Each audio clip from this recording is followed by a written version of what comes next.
তাহলে ইস্তিআনা স্বাভাবিক সাহায্য, ওসিলা মাধ্যম গ্রহণ, আর একটা হচ্ছে ইস্তেগাসা। তো ইস্তেগাসা মানে হচ্ছে বিশেষ সাহায্য। ইস্তেগাসা মানে কি? বিশেষ সাহায্য। মানুষ বিপদে পড়ে যে সাহায্যটা চায় সেইটা হচ্ছে ইস্তেগাসা। আচ্ছা, আমাদের সমাজের কিছু চিত্র আপনাদের সামনে তুলে ধরি। মনে করেন বড় কোনো গাছ কাটতেছেন, দড়ি লাগাইছে, গাছটা টেনে ফেলাইতে হবে। টানতে টানতে কি বলে? হে ইও আলী বলে না? মানে আলীর কথা বললে গায়ে জোর আসে। এখন আলী রাদিয়াল্লাহু আনহু হয়তো বীর ছিলেন, সেই উদ্দেশ্য যদি ব্যবহার করতো যে আলী বীর ছিল টানি, তাহলে একটা কথা ছিল।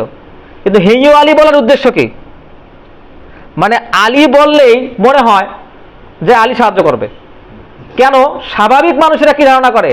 যারা পীরের মাজারে যায় বলে ইয়া খাজা মদদ, হে খাজা সাহায্য করেন, ইয়া মোহাম্মদ মদদ, হে মোহাম্মদ সাহায্য করেন। এমন কি তাদের বিশ্বাসের সঙ্গে এতটা কুফরের বীরবাষ্প আছে, তারা আল্লাহকে বলে হে আল্লাহ আপনি গাউসুল আজম আব্দুল কাদের জিলানীর কাছ থেকে আমাকে সাহায্য নিয়ে দেন। চিন্তা করেন এত মানে শিরকের পর্যায়টা তারা কোথায় নিয়ে গেছে। আচ্ছা, গাউস মানে বিশেষ সাহায্য। আচ্ছা, গাউসুল আজম তাহলে কি হচ্ছে? কে সবাইকে আমাদের সাহায্য করেন বিপদে? আল্লাহ সুবহানাহু ওয়া তাআলা। তাহলে আল্লাহ সুবহানাহু ওয়া তাআলা হচ্ছেন গাউসুল আজম। কিন্তু গাউসুল আজম বলা হয় কাকে? আব্দুল কাদের জিলানীকে বলা হয়। আসলে কি উনি নিজেকে গাউসুল আজম দাবি করছিলেন? আচ্ছা, গাউসুল আজম তিনি নিজেকে দাবি করছিলেন কিনা, তার আসলে বিশ্বাসটা কেমন ছিল, এটা নিয়ে ইনশাআল্লাহ তাআলা আমরা তার পুরো জীবনীটা আগামী জুমায় আলোচনা করব ইনশাআল্লাহ, যদি আল্লাহ তৌফিক দেন। তাহলে ইস্তেগাসাটা দুই প্রকার। একটা হচ্ছে ইস্তেগাসা বিল্লাহ, যে সাহায্যটা আল্লাহর কাছেই চাইতে হবে। আর একটা হচ্ছে বিল মাখলুক, স্বাভাবিক মানুষের কাছে বিপদে পড়ে সাহায্য চাওয়া। যেমন কেউ পুকুরে ডুবে যাচ্ছে, কেউ পুকুরে ডুবে যাচ্ছে মানে তো ইন্না লিল্লাহ, তারপরে কি মানুষকে ডাকতে হবে কিনা? আচ্ছা, এটা হচ্ছে ইস্তেগাসা বিল মাখলুক। একটা হচ্ছে আল ইস্তেগাসা বিল মাইয়িত, মৃত্যুদের কাছে চাওয়া। তাহলে এর মধ্যে দুই প্রকার। ইস্তেগাসা বিল্লাহ এটা জায়েজ, আল্লাহর কাছে সাহায্য চাইতে হবে।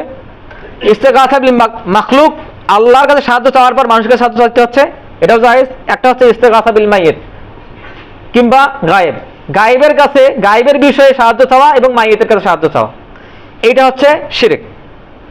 এখন আল্লাহ সুবহানাহু ওয়া তাআলা কি বলছেন?